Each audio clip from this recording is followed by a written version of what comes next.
Go. Okay, what are the leading causes of credit card debt among college students? The basis of students' irresponsible buying behavior. My name is Jay Strain. Ava Fleck.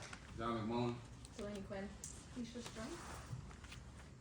So before we get into the main presentation itself, we're going to go over our agenda.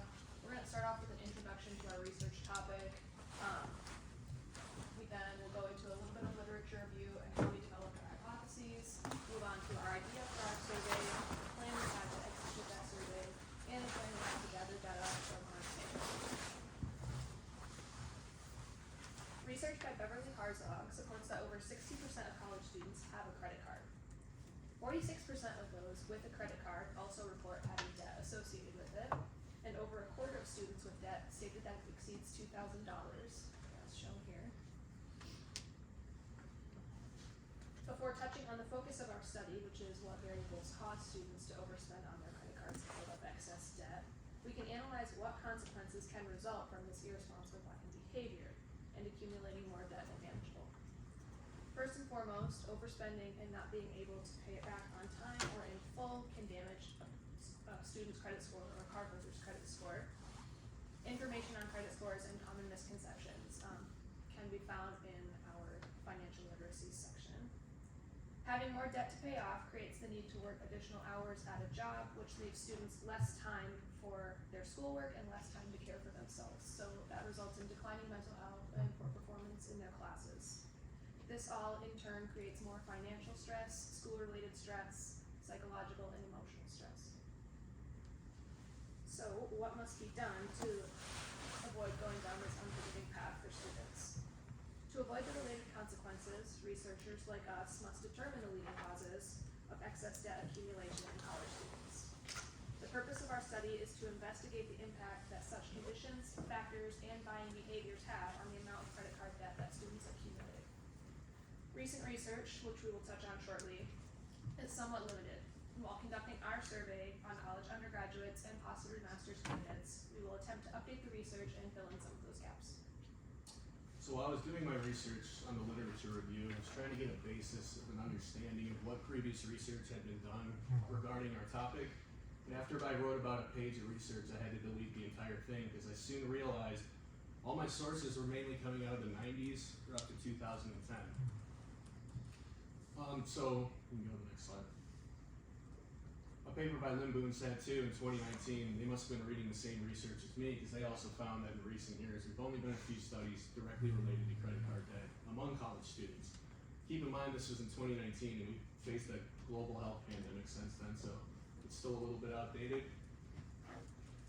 So we think of the need for new research on this topic. It's important to note all the major economic, political, and social changes that could influence data collected now and differ from data collected back, for instance, in 1999. For instance, the GDP in America it's more than doubled from 1999 to 2020.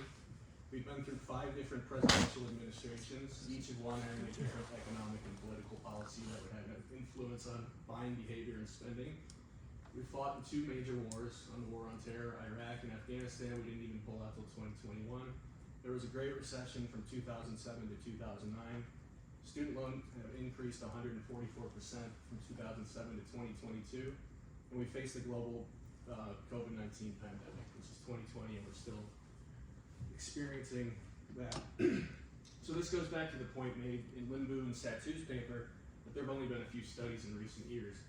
When I updated my settings on Google Scholar to only show me articles from 2019 to current day, I was only able to find 3 real studies that really kind of hit the nail on the head of what we are trying to research, which is the relationship between credit card debt, stress levels, and financial literacy.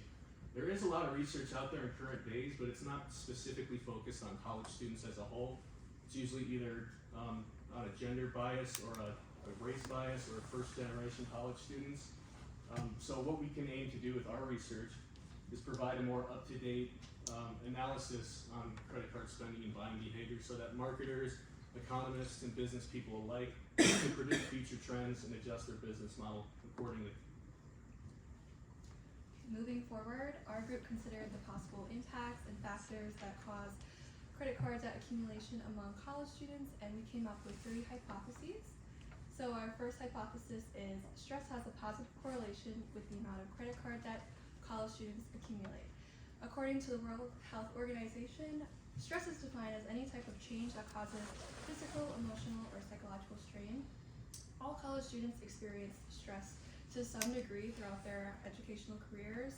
We know that stress can be caused by many different factors, many of which are out of our control, thus amplifying the stress. And there's also many ways to cope or to reduce stress. We want to focus on the stress coping mechanisms that are related to our topic, buying behavior. So with that said, stress may lead people or students to make an impulse purchase, where a purchase is unplanned and made before considering the possible consequences, both financially and psychologically. Retail therapy is another form of coping, and it offers students an outlet for them to exercise or to regain some amount of control. But both of these behaviors that I mentioned offer immediate reward while disregarding the financial strain that they often create later on in the form of increasingly unmanageable credit card debts. Now moving on to hypothesis 2, the lack of financial literacy increases levels of credit card debt among college students. So first, we really wanted to understand college students' financial literacy. That just means understanding of money. That could be balancing the checkbook or understanding investments, just various topics related to financials. And then in our minds, we thought that a lot of college students don't really have an understanding. It's more of later down the line, you kind of run into problems, you've accrued so much debt and how you have no idea what to do and you're kind of stuck. So we want to understand how your understanding, our college students' understanding, affects our credit card debt. So a lot of our questions throughout our survey kind of first understand financial literacy and then move into how that affects your credit card debt. On average, according to the Wall Street Journal, college students have around $3,000 in credit card debt at any given time, and that doesn't include college loan debt, which we all know is an extremely large issue in the United States. I'll just go over this quickly. This is from the same article I mentioned on the Wall Street Journal, and it just shows by generation. So I kind of want to just point out the yellow line, which is the millennial line. That's the generation above our generation, and that just shows you how much debt, how much credit card debt millennials are currently in. And this is kind of a little bit of a wake-up call for our generation, because this is where we're heading, and millennials have reached record highs of credit card debt and just debt in general. And if we don't understand our own financials, we could be suffering the same future. So moving on to our third and final hypothesis, college students who have a credit card debt utilize their credit card as their most frequent form of payment. So college students are important customers for many businesses. Marketers often see them as vulnerable, often living beyond their means, when sometimes they don't even know what their means are yet. Students with credit cards at their disposal are more likely to spend than students that don't have one, because it's reasonable to assume that if one has a credit card, they'll use it, otherwise it's no longer active. Paying with a credit card allows students and card holders to buy now and deal with the psychological pain of paying the bill back later, as Leisha mentioned. This is an appealing option for somebody with a limited cash flow, like a college student. They're used for both non-essential and essential purchases, which accumulates debt, as opposed to paying with cash or a debit card where the payment is taken out of a checking account and then in there and you don't have to worry about it later. Non-essential purchases relate to impulse spending in our topic of buying behavior as well, which is much more feasible when you have a credit card. Credit cards can also be linked to online payment platforms, making them one of the most accessible options for payments. And on here, these are from a Sally Mae article that I read and took some of our information from. But in the leftmost chart, you can see the rise in both mobile payment and credit card payment preferences. So the data is a bit aged, but like we said, previous research is limited, and our research will attempt to update and modernize these statistics. But here, debit cards remain the same as far as preferences for payments, and cash actually went on a decline for reported preferences from college students. And then in this one here, you can see the overall rise across the board in use of online payment platforms. Online payment platforms can also be linked to a credit card, like I said, so it's reasonable to assume that a rise in online payments like Apple Pay can also be related to a rise in credit card payment usage. Now we move on to our survey idea. Our dependent variable is credit card debt accumulated by college students. There are many different variables to consider when determining how students actually accumulate debt. We've narrowed it down to our 3 independent variables, which are stress levels, financial literacy, and credit card knowledge, and then preferred payment methods for purchases. We use these to measure our dependent variable, and we hypothesize that each of these variables have a direct relationship with students and their credit card debt. Like I said, our dependent variable is credit card debt accumulated by college students. It was found that 56.7% of college students that have a credit card actually use their credit card as their preferred payment method.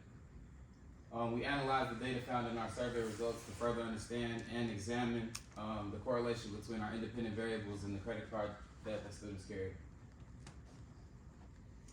So, as mentioned before, our study examines 3 independent variables, and I'll go a little more in depth for each variable. So, the first independent variable we have is level of stress. So, for this, we created a scale for respondents to rate their current level of stress, and we also asked them to identify what their current leading cause of stress is.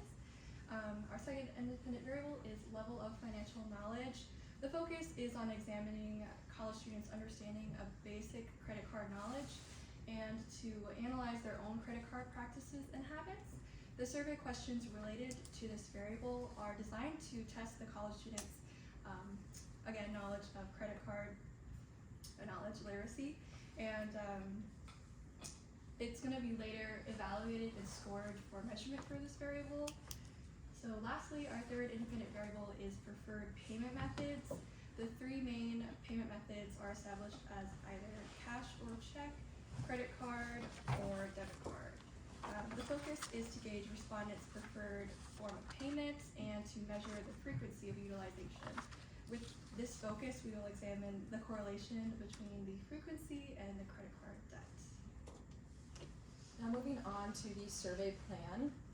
So our sample group is individuals between 18 and 25, and we want to focus on college students. We didn't specify whether they had to be Northern students or not. We kind of just wanted to gauge any college student between those ages. Our only requirement, though, besides the age variable, is that the student has to have a credit card or has to have access to at least 1 credit card. So, for example, if the student has access to a parent credit card, that is okay. So our survey, as we've mentioned before, is related to credit card debt and stress levels. So these are the various questions that we will be asking. The length of our survey is around 5 minutes, and there's around 23 questions that will be asked. And we currently have a total of 143 responses. We believe that's just because of our spring break, and we are hoping by the end of our survey that we'll have around 300 responses. We have 3 various types of questions that we ask using a matrix, a slider, and multiple choice. Now onto the sample plan. We created a survey using Qualtrics to collect data and strengthen our research. To collect a large sample of valid results, we all issued the survey on an individual basis to people that we know. We also issued it out on social media platforms, and we left QR codes around campus. So that way students can scan the QR code and easily pull up the survey on their phone. We understand that social media includes our target group, but at the same time it's not limited to it. So we tried to push the survey as much as possible on campus, so that way we got actual college students to give us feedback. And in order to receive the most feedback, we wanted to make sure the survey was easily accessible and convenient. For example, the QR codes. It's a lot easier and more feasible for a student to scan the QR code and take the survey on their phone, rather than trying to get them to sit down and take it in person.